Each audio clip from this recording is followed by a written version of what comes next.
So right now I'm preparing a prop for a scene, and the scene features a witch using a magic manifestation calligraphy pen.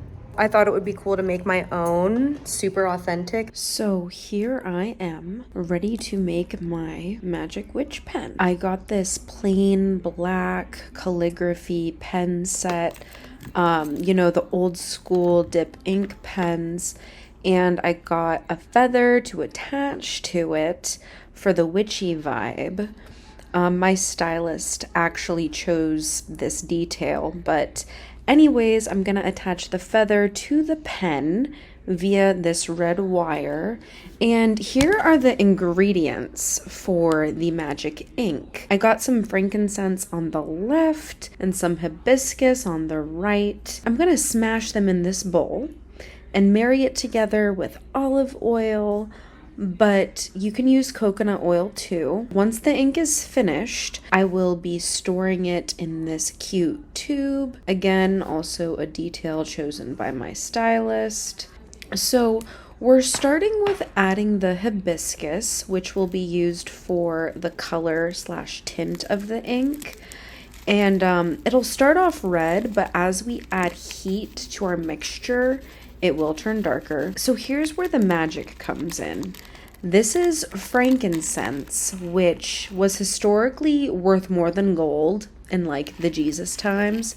It was used in rituals, etc., and it's a very high vibrating stone. So this is allegedly what makes the ink powerful and magical. And then add some olive oil or coconut oil, your choice. And then it starts kind of looking like a jam. And then I added olive oil to my pan, which I then added my magic paste to. And it'll start to boil and smell good and become thicker, eventually turning dark, which then you'll add back to your mushing bowl to mush some more. And as you can see, it's starting to look more like a dark paste. And while that's cooking, I'm gonna make my magic pen. So for my magic pen, I'm using an old school dip pen and attaching, again, as I said earlier, this white feather to it. And I'm marrying the two together with this beautiful red wire. And I wrapped tightly the red wire around the pen. But I didn't like how the wing was just kind of sticking out. So I got another piece of red wire to blend it in and hide the part where the feather abruptly ends. So here's the finished product. I think it looks super cute and witchy.